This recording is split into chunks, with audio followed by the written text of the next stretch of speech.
Frog and Toad Are Self-Quarantine Friends by Jennie Egerdie. Read by Spencer Wolfe.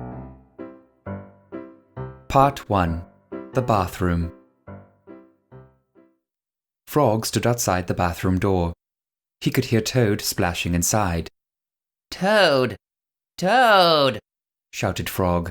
"Open up!" "Blah," said a voice from the tub.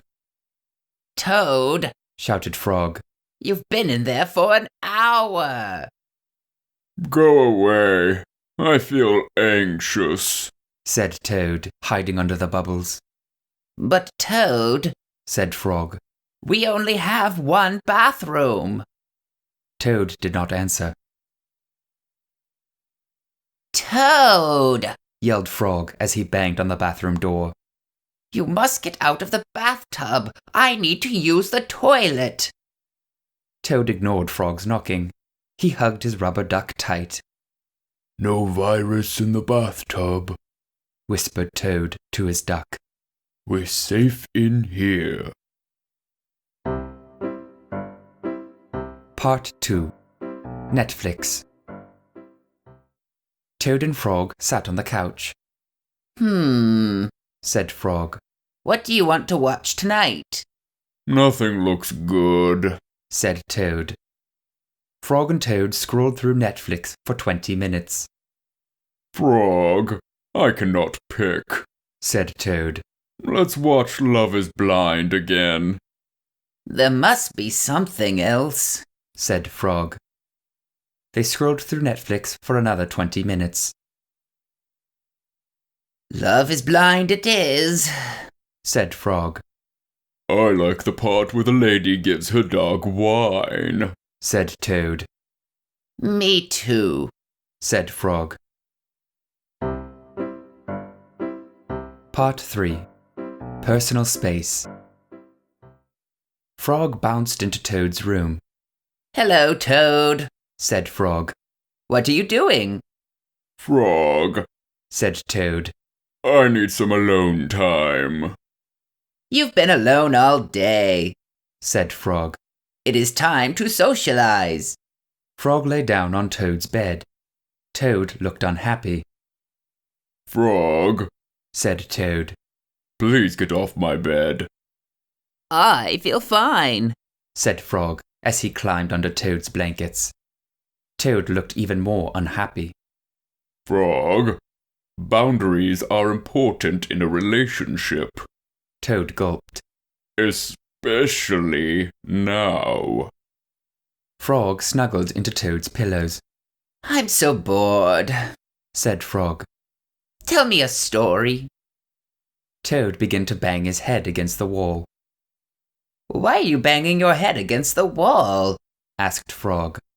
"Because," said Toad, "you do not listen to me, and you are very needy." "Well," said Frog, "I need you to stop." Frog laughed very hard at his little joke. Toad stared at Frog. The silence was uncomfortable. "Frog," said Toad. "get out of my room."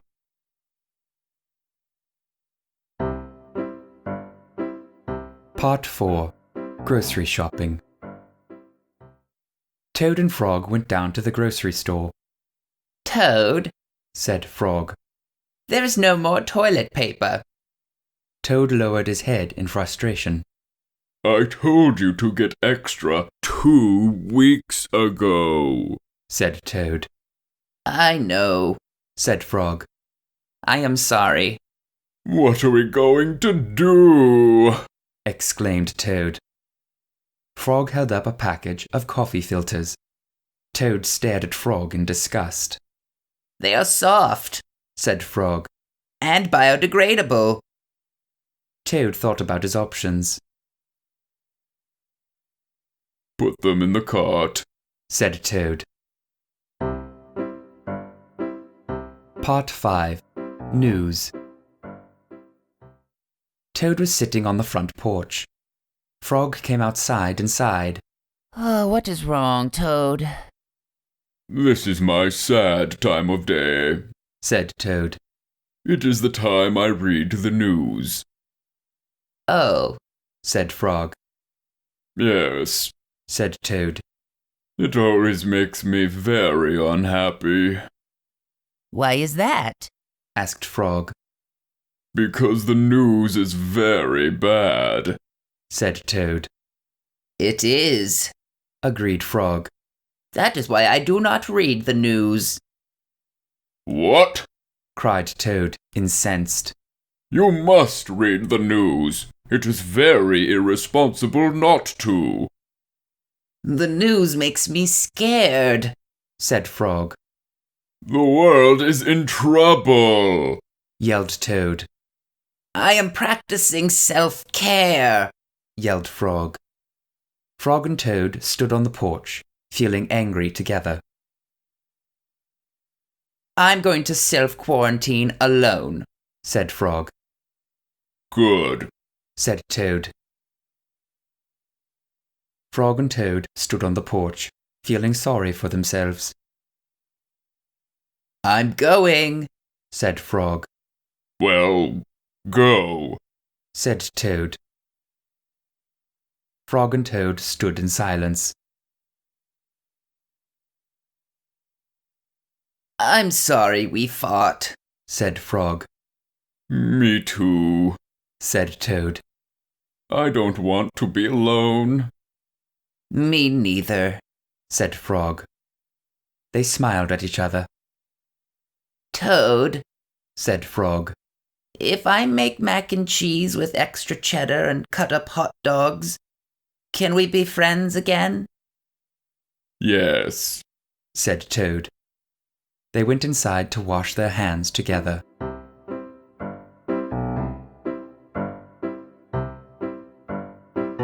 Article originally published on mcsweeneys.net. Song Doh De Oh by Kevin MacLeod on incompetech.com. Licensed under Creative Commons by Attribution 4.0. I own nothing and earn nothing from it. Ugh.